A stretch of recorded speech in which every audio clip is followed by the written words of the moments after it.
10 skutečností o pekle, které vám neřeknou, které jsou vám zamlčovány. Nechal by milující Bůh trápit zlé hříšníky v pekelném ohni a mučit je a pálit na věky věků? Odcházejí lidé po smrti rovnou do pekla? Je ďábel vládce pekla? Chystám se odpovědět na tyto otázky a mnoho dalších v tomto videu 10 skutečností o pekle, které vám neřeknou. Skutečnost číslo 1. Nyní v pekle nikdo není. Toto je zřejmé z 2. listu Petrova, 2. kapitoly 9. verše, kde je napsáno: Pán však dovede vytrhnout bezbožné ze zkoušky, ale nespravedlivé uchovat pro trest v den soudu. Teprve po vynesení rozsudku budou lidé buď vzati do nebe nebo do pekla. Soud určuje naši odměnu nebo trest. A pokud vás zajímá, kdy nastane den Božího soudu, 2. Timoteova 4.1 nám dává odpověď. Zapřísáhám tě před Bohem a před Ježíšem Kristem, který bude soudit živé i mrtvé, až přijde nastolit své království. Takže osud každého člověka bude rozhodnut až v době druhého příchodu Ježíše Krista.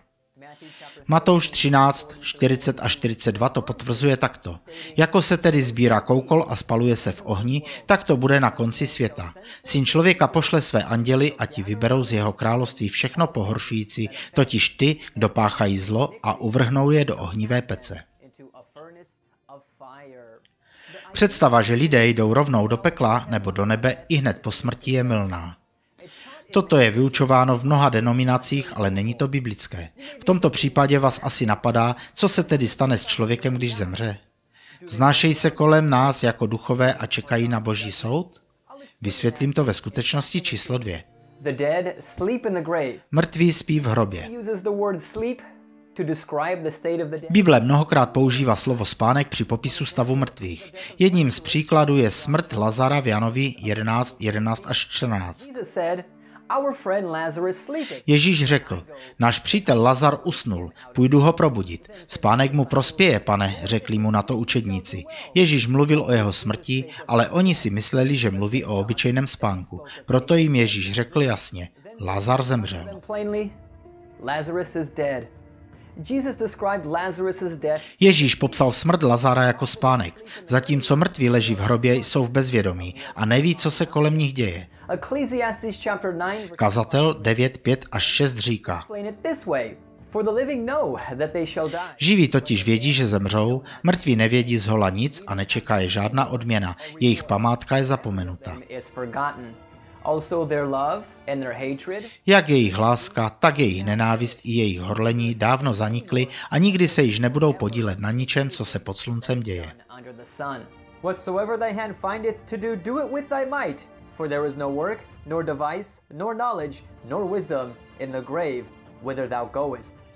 Mrtví nemají žádné pocity, jako je láska a nenávist, protože jsou v bezvědomí v hrobě. Budou pokračovat v tomto stavu až do vzkříšení. A to mě přivádí ke skutečnosti číslo 3. Budou 2 vzkříšení. Podle Bible budou 2 různé vzkříšení pro spravedlivé a pro bezbožné.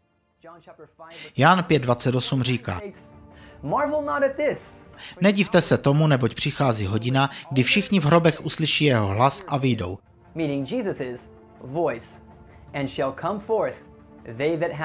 Ti, kdo činili dobré, vstanou k životu, a ti, kdo činili zlé, vstanou k odsouzení.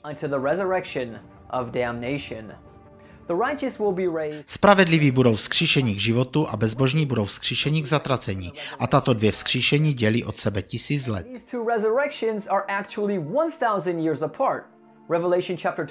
Zjevení Janovo 24 až 5 říká: Viděl jsem trůny a na nich usedli ti, jimž byl svěřen soud. Spatřil jsem také ty, kdo byli sťatí pro svědectví Ježíšovo a pro slovo Boží, protože nepoklekli před šelmou ani jejím obrazem a nepřijali její znamení na čelo ani na ruku. Nyní povstali k životu a ujali se vlády s Kristem na 1000 let. Ostatní mrtví však nepovstanou k životu, dokud se těch 1000 let nedovrší. Ale zbytek mrtvých, to se odkazuje na ty, kteří nejsou zachráněni v nebi, protože to jsou ti, kdo zůstali. A jsou mrtví, dokud se nenaplní těch 1000 let. To je první vzkříšení. Věta, toto je první vzkříšení, ve skutečnosti mluví o zachráněných, kteří budou vládnout s Kristem po 1000 let, nikoliv o zbylých mrtvých, kteří byli bezbožní. Předmětem této pasáže jsou ti, kdo budou vládnout s Kristem v nebi a část tzv. Zbylých mrtvých je tam uvedena proto, aby nám bylo oznámeno, kdy budou vzkříšeni bezbožní. Důvodem, proč jsou bezbožní vzkříšeni 1000 let potom, co spravedliví, je to, že budou potrestáni. Proč se to stane 1000 let potom, co spravedliví jsou vzkříšeni a odměněni? Protože spravedliví se budou podílet na průběhu 1000 let trvajícího soudu, který potvrdí trest bezbožných. Ale nehodlám se tímto tématem příliš zabývat, protože toto je předmětem dalšího videa. Skutečnost číslo 4. Peklo není věčné. Na rozdíl od populárního učení peklo nebude hořet věčně. Například Římanům 6.23 nám říká, odplatou za hřích je smrt, nevěčný oheň v pekle. Smrt, o které tady mluví, mimochodem není obvyklá smrt, jakou všichni známe, ale takzvaná druhá smrt. Ve Zjevení 21.8 se uvádí toto. Avšak zbabělci, nevěrní, nečistí, vrahové, cizoložníci, zaklínači, modláři a všichni lháři najdou svůj úděl v jezeře, kde hoří oheň a síra. To je ta druhá smrt. Říká se tomu druhá smrt, protože se odehrává poté, co bezbožní mrtví byli vzkříšeni na konci tisíciletí. Jinými slovy, bezbožní zažijí smrt dvakrát. Zemřou jako každý jiný, ale pak budou vzkříšeni, aby obdrželi jejich trest na konci tisíciletí a byli uvrženi do ohnivého jezera a opět zemřou.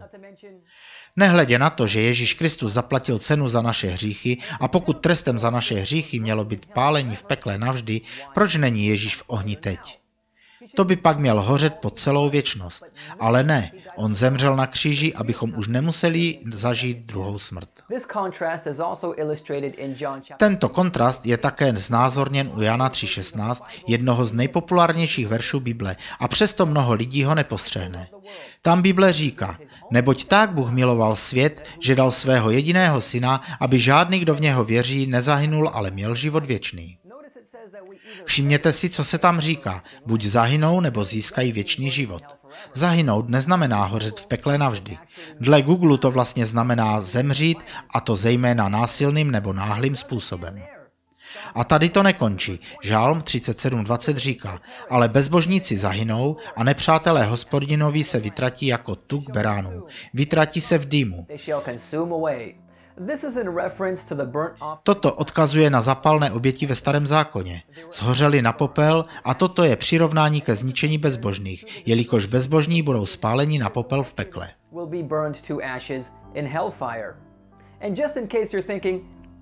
A pokud stále pochybujete, zda je to opravdu myšleno takto, tak Malechiáš 4.1 by měl odstranit jakékoliv pochybnosti z tvé mysli, protože to říká jasně. Jsem všemocný Hospodin a v den, kdy přijdu, schoří všichni troufalci a zlovolníci, jako strniště nebo strom v žáru ohně. Nezůstane z nich vůbec nic. Až zasáhnu jako všemocný Hospodin, ze všech zlých lidí vám v ten den zůstane jen popel pod nohama.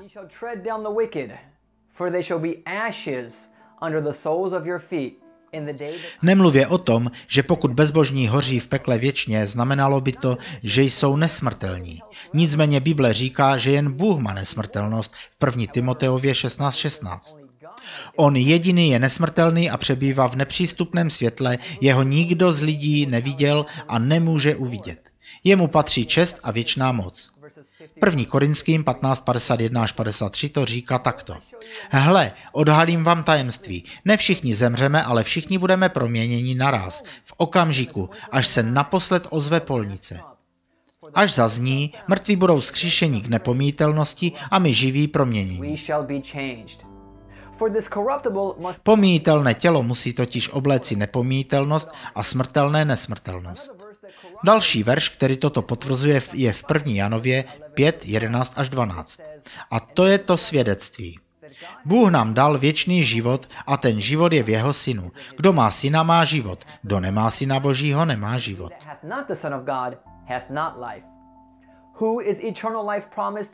Komu je slibován věčný život? Těm, kteří mají vztah se synem, Ježíšem Kristem. Proto ti, kteří nemají vztah s Ježíšem Kristem, nemají věčný život. Jinými slovy, nebudou páleni v pekle na věky. Skutečnost číslo 5. Věčný pekelný oheň odvrací lidi pryč od Boha. Koncept místa věčného utrpení, kde Bůh mučí lidi v plamenech ohně, způsobil nepředstavitelnou škodu pro šíření evangelia. Zkresluje totiž Boží charakter.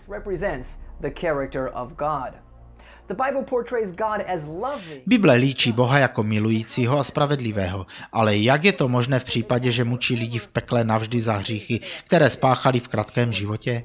To nedává smysl. Stejný argument jsem slyšel od mnoha ateistů. Bible ve skutečnosti uvádí, že bezbožní budou potrestáni dle uvážení. Ježíš v podobenství o služebníku věrném a moudrém ilustruje jeho návrat a potrestání bezbožných u Lukáše v 12. kapitole 47 až 48. Řekl: ten služebník, který zná vůli svého pána a přece není hotov podle vůle jednat, bude velmi bit. Ten, kdo ji nezná a udělá něco, zač si zaslouží bití, bude být méně. Komu bylo mnoho dáno, od toho se mnoho očekává, a komu mnoho svěřili, od toho budou žádat tím více.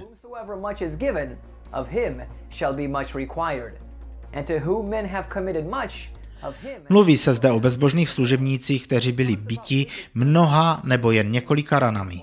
Aplikujeme-li to k trestu bezbožných v ohnivém jezeře, znamená to, že někteří budou hořet déle než ostatní v závislosti na stupni jejich provinění. Satan samozřejmě bude hořet nejdéle, protože on je původcem a podněcovatelem hříchu. Skutečnost číslo 6. Satan bude spálen na popel. Nejenom, že všichni bezbožní budou spáleni, ale i Satan bude spálen na popel. A pro něj to bude obzvlášť těžké. Když už mluvíme o zničení Satana pod symbolikou krále Týru v Ezechielovi 28:18, Pán řekl: množstvím svých nepravostí, nepoctivostí, svých obchodů jsi znesvětil své svatyně. Způsobím, že z tvého středu vyšlehne oheň a stráví tě. Pohodím tě na zem jako popel před očima všech, kdo tě spatří.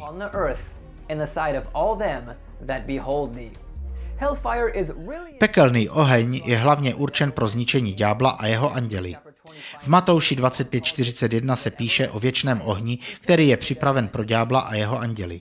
Mluví se tady o věčném ohni ne proto, že to bude hořet na věky, ale proto, že jeho účinek bude věčný. Ti, kteří tam skončí, budou zničeni navždy. Ale co nám to má ukázat je, že božím záměrem není, aby kdokoliv z lidí schořel v ohnivém jezeře. To je určeno pro ďábla a jeho anděli, protože o jejich osudu již bylo rozhodnuto. Žádná lidská bytost se nenarodí k odsouzení v plamenech pekla. Bůh učinil východisko pro nás všechny a tím je Ježíš Kristus. Přijmeme-li Ježíše jako svého pána a spasitele a budeme litovat svých hříchů a vyznáme je Bohu ve jménu Ježíše, budeme zachráněni. Pokud byste chtěli více informací o Ježíši a Biblii, klikněte prosím na odkaz bezplatných online studijních průvodců Bible. Skutečnost číslo 7. Peklo bude na zemi. Na rozdíl od všeobecného přesvědčení, že peklo je někde ve středu země, Bible naznačuje, že peklo bude hořet na zemi. Ve Zjevení 27 až 10 se píše: až se dovrší 1000 let, bude Satan propuštěn ze svého žaláře a vyjde, aby oklamal národy ve všech 4 úhlech světa, Goga i Magoga. Shromaždí je k boji a bude jich jako písku v moři.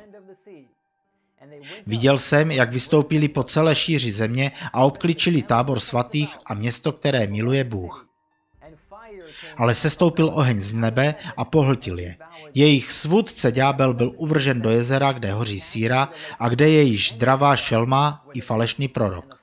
A budou tryzněni dnem i noci na věky věků. Všimněte si, jak se tady říká, že Satán a všichni bezbožní budou zničeni ohněm na zemi. Ohněm, který Bůh ve skutečnosti sešle z nebe. Také jsem si jistý, že jste si určitě všimli části, kde je napsáno, že jsou tryzněni věčně. Může vás napadnout: no počkej, zrovna před chvílí si řekl, že Satan a hříšníci schoří na popel. Tak to mi tedy, pane Flagbax, vysvětlí. No, v první řadě je třeba si uvědomit, že angličtina není původní jazyk Bible a fráze navždy je zde přeložena z řeckého slova iseahion, což může jednoduše znamenat věk neboli časový úsek. Čili to, co si představujeme pod slovem navěky, záleží na kontextu. A pokud si více prostudujete frázi na věky, uvidíte, že mnohokrát se to používá k označení určitého časového úseku nebo do doby, než někdo zemře. Například v Exodu 21:5-6, kde je řeč o otrokovi, který netouží být propuštěn od svého pána, se píše: Prohlásí-li otrok výslovně, zamiloval jsem si svého pána, svou ženu a syny, nechci odejít jako propuštěnec, přivede ho jeho pán před Boha, totiž přivede ho ke dveřím nebo k veřejím, probodne mu ucho šidlem a on zůstane navždy jeho otrokem. Tady se říká, že sluha bude sloužit svému pánovi na věky, ale to samozřejmě znamená, že do své smrti. Když se Chána chystala zasvětit svého syna Samuele ke kněžství, řekla svému muži v 1. Samuelově 1:22. Nepůjdu, dokud chlapce nepřestanu kojit. Teprve pak ho přivedu, aby se ukázal před Hospodinem a zůstal tam navždy. Říkala, že ho chce zasvětit navždy, což opravdu znamená pro celý život až do smrti. To samé platí i pro ty, kteří budou hořet v ohnivém jezeře na věky. Budou hořet, dokud oheň zcela nedohoří, až do smrti.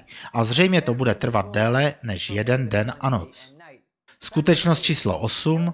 Peklo není vždy dáváno do souvislosti s ohnivým jezerem. Slovo peklo v Biblii není vždy dáváno do souvislosti s ohnivým jezerem, jak je předpokládáno. A toto je matoucí pro spousta lidí. Například ve Starém zákoně je to 31krát přeloženo z hebrejského slova podsvětí, což znamená hrob. Jeden příklad je v Žalmu 139. 8. verši, kde se píše: Zamířím-li k nebi, jsi tam, a když jsi u stelu v podsvětí, také tam budeš. V Novém zákoně je slovo peklo přeloženo ze 3 řeckých slov: Hades, Tartarus a Gehenna. Hades je řecký ekvivalent pekla a znamená hrob. Jedním z příkladů Hades je ve Skutcích 2:27. Neboť mě nezanecháš v šíři smrti a nedopustíš, aby se tvůj svatý rozpadl v prach.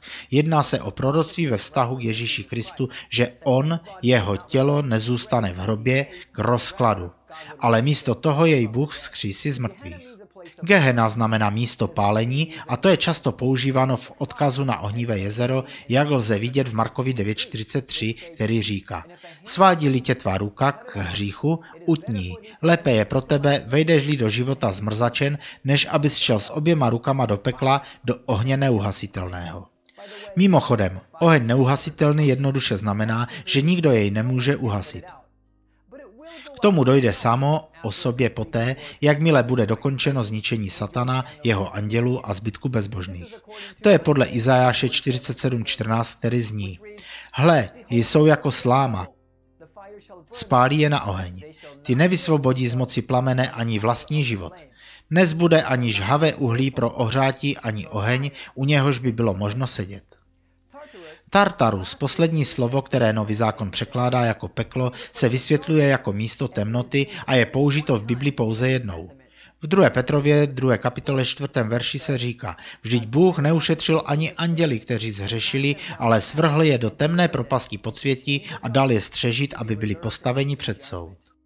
V řecké mytologii slovo Tartaros určuje nejhlubší oblast Hades, vyhrazenou pro trestání neposlušných bohů. Petr používá tento obraz pro vyjádření myšlenky, že padlí anděle jsou nyní v symbolickém vězení temnoty a smrti, oddělení od Boha, zdroje duchovního života. Například v Janovi 8. kapitole 12. verši Ježíš řekl: Já jsem světlo světa, kdo mě následuje, nebude chodit ve tmě, ale bude mít světlo života. Skutečnost číslo 9. Země bude očištěna ohněm. Kromě toho, že oheň je určen pro destrukci ďábla a jeho anděli, je též jeho záměrem očistit zemi od hříchu a hříšníků. Poté, co se toho dosáhne, Bůh vytvoří nové nebe a novou zemi. 2. Petrova 3:10-13 to říká takto: Den Páně přijde, jako přichází zloděj. Tehdy nebesa s rachotem zaniknou, vesmír se žárem roztaví a země se všemi lidskými činy bude postavena před soud. Když se tedy toto vše rozplyne, jak svatě a zbožně musíte žít vy, kteří dychtivě očekáváte příchod Božího dne.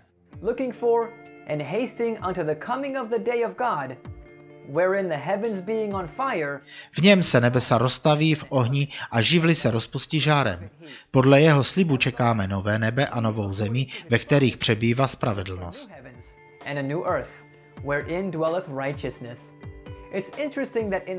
Je zajímavé, že v době potopy Bůh očistil svět vodou a nyní po Ježíšově druhém příchodu, konkrétně na konci tisíciletí, kdy bezbožní budou vhozeni do ohnivého jezera, očistí zemi znovu, ale tentokrát ohněm. Bůh toto musí udělat proto, aby se odstranili všechny stopy hříchu z této planety, protože všechno bylo narušeno hříchem. Nejen lidé, ale i půda, voda a vzduch. Vše je znečištěno v důsledku hříchu.